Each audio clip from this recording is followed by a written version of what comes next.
नमस्ते। चलिए आज एक बहुत ही मज़ेदार चीज़ समझते हैं कि हम सब मतलब सारे जीव, चाहे वो इंसान हो, जानवर हो या फिर कोई पौधा, अपने आसपास की दुनिया को महसूस करके उस पर रिएक्ट कैसे करते हैं। ये सब कुछ कैसे होता है? ये सब होता है नियंत्रण और समन्वय के एक कमाल के सिस्टम के जरिए। तो आज हम क्या-क्या देखने वाले हैं? सबसे पहले हम जानेंगे कि इस सिस्टम की आखिर ज़रूरत ही क्यों है। फिर इंसानों के सुपर फास्ट नर्वस सिस्टम को समझेंगे। शरीर के अपने शॉर्टकट्स यानी रिफ्लेक्स एक्शन की बात करेंगे। अपने कमांड सेंटर यानी दिमाग की सैर करेंगे। और आखिर में ये भी देखेंगे कि बेचारे पौधे बिना दिमाग के ये सब कैसे कर लेते हैं। ठीक है, तो चलिए शुरू करते हैं सबसे पहले और सबसे ज़रूरी सवाल से। हमें नियंत्रण और समन्वय की ज़रूरत ही क्यों पड़ती है? जरा सोचिए, कभी गलती से किसी गरम कप या तवे को छुआ है? इससे पहले कि दिमाग को पता चले कि अरे ये तो गरम है, हाथ अपने आप पीछे हट जाता है ना? ये जादू जैसा लगता है, पर ये होता कैसे है? बस यही तो है नियंत्रण और समन्वय का कमाल।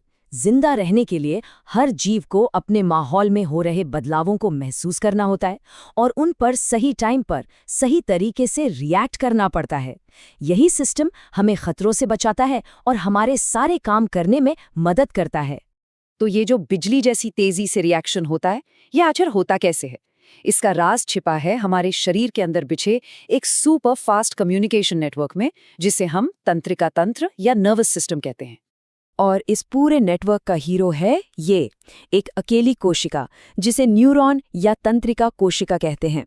एक तरह से समझिए कि ये हमारे शरीर के अंदर की बिजली की तारें हैं जो जानकारी को एक जगह से दूसरी जगह ले जाती हैं।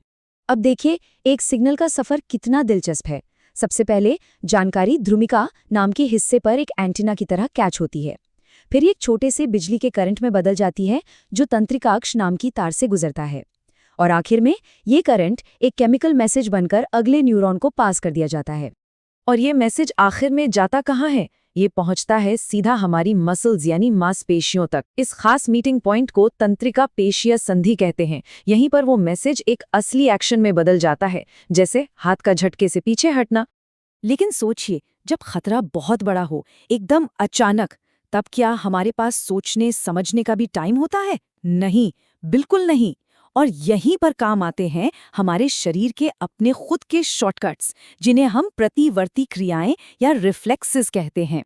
ये जो प्रतिवर्ती चाप है ना, ये एक तरह का इमरजेंसी रूट है। सिग्नल दिमाग तक जाने का लंबा रास्ता लेने के बजाय रीढ़ की हड्डी से ही एक यू टर्न ले लेता है। इससे हमारा वो कीमती वक्त बच जाता है जो सोचने में लगता। और इस तस्वीर में ये एकदम साफ दिख रहा है। देखिए, गर्मी का सिग्नल त्वचा से सीधा गया रीढ़ की हड्डी तक, और वहां से तुरंत वापस कमांड मिला मांसपेशियों को, और झट से हाथ पीछे हट गया। ये सब तो पलक झपकने से भी ज्यादा तेज होता है। चलिए, तो ये शॉर्टकट्स तो इमरजेंसी के लिए हो गए, पर बाकी सब चीज़ों का क्या? मतलब सोचना, कुछ नया सीखना या अपनी मर्जी से कोई काम करना, इन सब का बॉस कौन है? जी हाँ, हमारा मस्तिष्क। ये है हमारे शरीर का असली सुपर कंप्यूटर। हर सोच, हर याद और हमारी हर वो हरकत जो हम जानबूझकर करते हैं, उसका कंट्रोल सेंटर यही है। इसके अलग-अलग हिस्से अलग-अलग कमाल के काम करते हैं। जैसे अग्र मस्तिष्क यानी सामने वाला हिस्सा, वो हमारा थिंकिंग पार्ट है।